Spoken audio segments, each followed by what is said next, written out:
Alright, I'm here with Alexx Calise. How are you doing today? I'm good. How are you? Alright, I got that last name right? Is it You did. Calise? Okay. Yeah, rhymes with police. So, Okay, easy to remember then. yeah. So, you're usually a solo artist, but you just released an album with your band that's been like a 3-year production, right?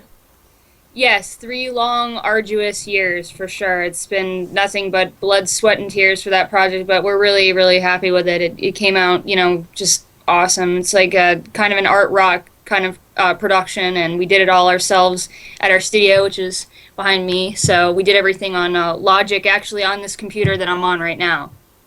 Now, it's got kind of a different sound than your solo work. It's got kind of like a, how would you describe it to people that haven't heard it yet? I'd say it sounds like a cross between like Pink Floyd, Peter Gabriel, The Cure, Sushi and the Banshees.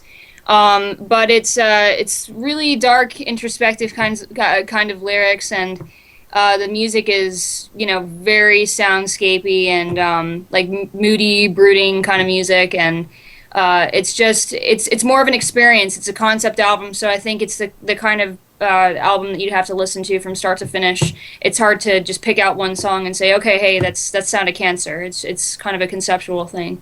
Now, was this something, it took a long time to get this going. Was this something you kind of just had bits and pieces that you wrote, like as you went along and said, this has got to be like a band concept? We had no intention whatsoever of ever starting a band together. Dennis and I, well, he had approached me for help on a song that he was writing for an independent film called In My Pocket, starring one of the guys from Everwood. I don't know if you remember that show on the WB. Hmm. Yeah, so it was like starring one of those the characters from that show.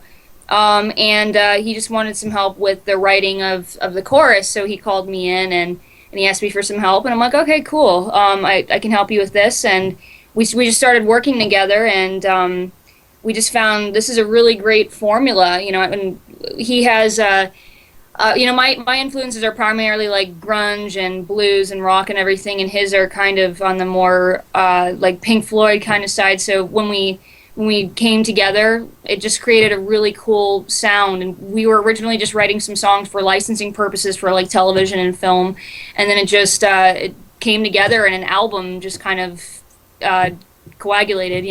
Hmm. And you released your solo album came out in what, May 2011 this year? Yes, Let me say this right. In Avante, right? in Avanti. In Yes. Avanti, okay. And how long was this in production for? Oh man, I'd say it was about 3 years, and some of the songs I even wrote many, many years ago, like 2004, 2005, and then they all just came together, over I guess 3 years in terms of the production side of things. Now you had a release in 2007, Mm-hmm. correct? Was that your first official release?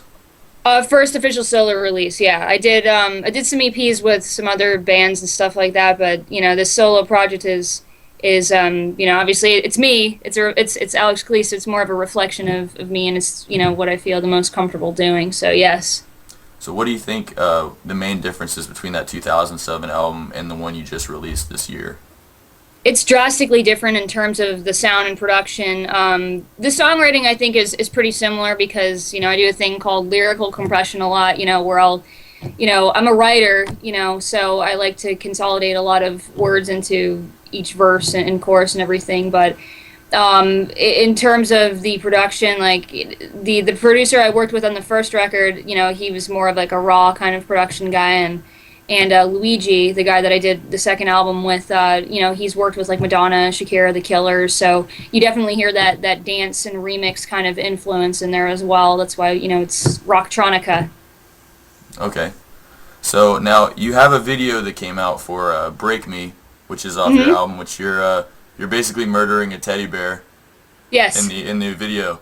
So was that the first video you ever made? No, actually, I have another video that I made for the first record. It's called "Pull It Bullet." It was filmed by someone named Aaron Dunphy, a good friend of mine. And I actually the latest music video I put out. It's called "Get Used to It," and I actually edited everything in the video just because I went to school for broadcasting communication, so I'm familiar with different editing softwares, and it was like a compilation of all these different this different footage that fans had submitted into me and everything like that. So it's kind of like a little tribute to them and stuff, and yeah. How important do you think that is making videos to getting your music out there? I'd say it's pretty important, having especially like an internet presence, like having something that people can go and access on YouTube and everything like that. I think it's very important.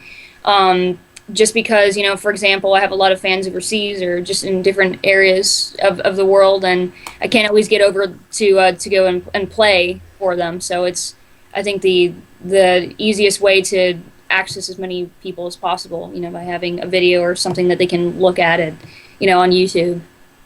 Now, the way the music industry is today, what's your view on the current state? The current state, in terms of Just as far as being an artist and being out there, and I work with a lot of unsigned artists, and just when you see the people at the top of the industry today, which there's a lot of people that maybe don't write their own songs that are at the top of the charts now that are making lots of money. A lot of people that are using things to adjust their vocals. How do you stay positive and keep making music and keep striving in this tough market? Well, I think the bottom line is you have to be in it for the love and nothing more, or nothing more, nothing less. It's the kind of thing where you may never achieve the level of success that you want. You may never reach that pinnacle, that you want, and that's why, bottom line, you just have to be doing it because you just really enjoy it. And I don't make music for any other reason. I mean, I license it out and stuff like that, and I'm able to make a living doing what I love to do, which is fantastic, and I'm so appreciative of that. But bottom line, I just do it because that's all I know how to do, and that's how you have to be. There's no other way to be. Yeah. So you've been featured in Guitar Player magazine. You've also had you also are on MTV for one of their shows, right? Yeah, a few of them actually, but one in particular was this show called Next. I don't know if you ever saw the dating show. Okay. It was a dating show, and basically there were all these kids that were sitting on a bus, and they kept getting nexted if the person didn't like them for whatever reason. I remember that show now. Yeah, it was pretty funny. I was thinking for some reason it was like Next is in terms of music, but now I remember exactly the show you're talking about. So you were actually on the dating show. Well, I wasn't on there personally, no, but my music was. Pardon me? Yeah. My music was on there, but I was. Okay. I was all right. I'm in a relationship already. I don't know how that would work. Okay, it all kind of makes sense now. I was like, all right, well, all right. So what is your plans for future touring? For future touring, we're working on that right now. We have a few things. I can't say too much. I don't want to jinx myself, but we're working on that right now, and we're being looked at by a few different people. So, just trying to stay positive, and like I said, I don't want to say too much, just because just in case for some reason something doesn't pan out, I don't want to look like a fool. Gotcha. Yeah. How far have you gone? I mean, you're in California now. You've toured around there. Like, how far have you been able to tour? We've been to quite a few different places. Like, most recently, we've been doing a lot of like Northern California dates, but obviously Florida. I've been to New Jersey, Boston. There's been several places that I've been and everything, but for the most part, it's just been difficult to do that, just because it's very expensive to do it, and getting the players to do that kind of thing, it's kind of asking a lot sometimes, because it's just, there's not a lot of money to be made necessarily, and the payoff isn't always there. Like, you'll go sometimes to an area, and when you show up, there's like 5 or 10 people in attendance. You're like, oh shit. Yeah, that happens a lot down here, unfortunately, in Florida, and a lot of bands are subject to that. Yeah. But do you think a lot of that, I know down here there's a problem with venues, actually, they've kind of stopped promoting their own shows. They're kind of leaving it up to the artists. It's almost up to the artists now to promote their own shows, put out their own CDs. Do you think it's going more and more that you're going to be the one that's going to have to promote your shows. I certainly hope not. I mean, that's why the industry is dying, and also live music and everything. The artists can't be expected to, or they shouldn't be expected to do all of these different things. It's so hard as an independent artist. Like right now, I don't have any management. I don't have like a PR person or anything like that. So I'm trying to do absolutely everything myself. Like, thank God, I have a situation where I don't have to, work during the week usually or anything, that I'm able to sit and work on these things. But I know a lot of musicians don't have that, unfortunately, that kind of schedule that allows them to do that kind of thing. But, if people, like these venues want to stay afloat and everything like that and offer live music, they're going to have to help out the artists a little bit, in terms of promotion. Otherwise, their venue's going to suffer too. If there's 5 or 10 people in attendance, it's not your fault as the artist. You're there to provide the entertainment, not to provide them with people at the bar necessarily. Mm. It's a two-way street. So let's talk about what you're working on right now, because you're going back to you just released the Sound of Cancer album. Now you're going back to working on your solo stuff. Mm-hmm.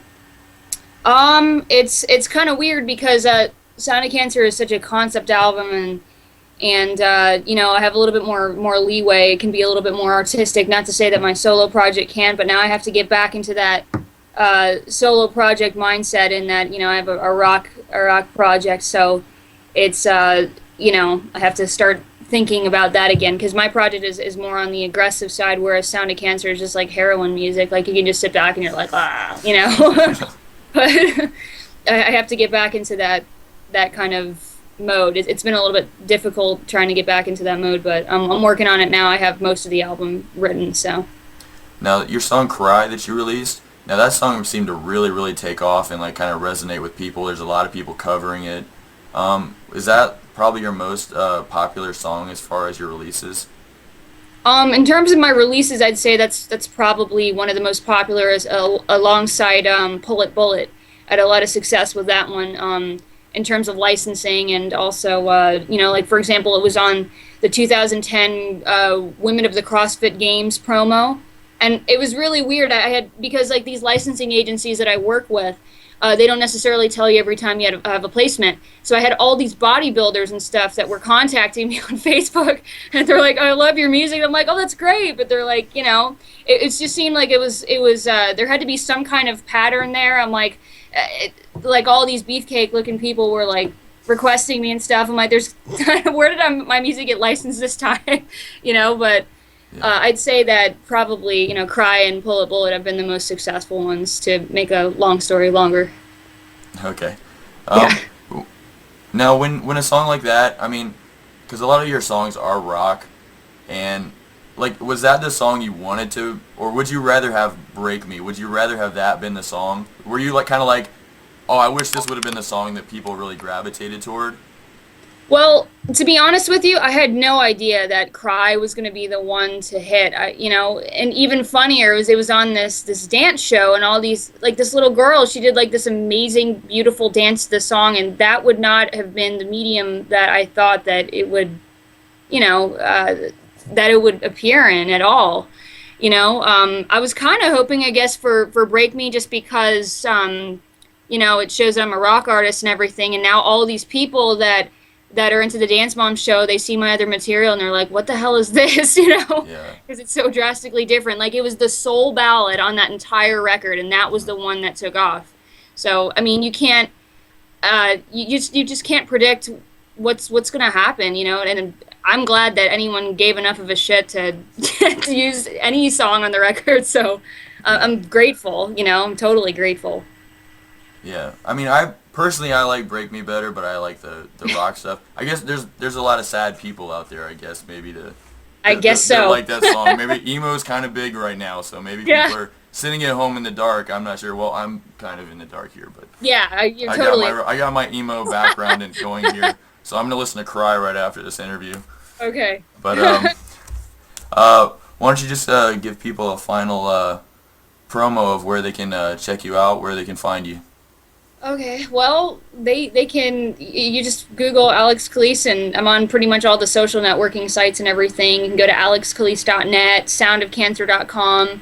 Uh, I'm everywhere, I guess. So just if you Google me, you'll find me. You'll find a way to get in contact with me, or just email me or Facebook me. I'm usually pretty good about getting back to everybody and saying hi, and keeping in touch with everybody. All right, so I'll give it a final shout out. Your newest project just got released, Sound of Cancer. People can pick that up, iTunes, Amazon, correct? Or wait, Yes. that one's on all the Mhm. okay. Yes. That one, and I know also in Avanti. Is that Yes. okay? Correct. Trying to get that one right. Which is I picked that one up a while back. Fantastic album. Thank you. Fantastic. So I encourage everybody to go pick it up. Go hit you up on your social networks, and appreciate you taking the time. Thank you. I appreciate everything as well. Thank you.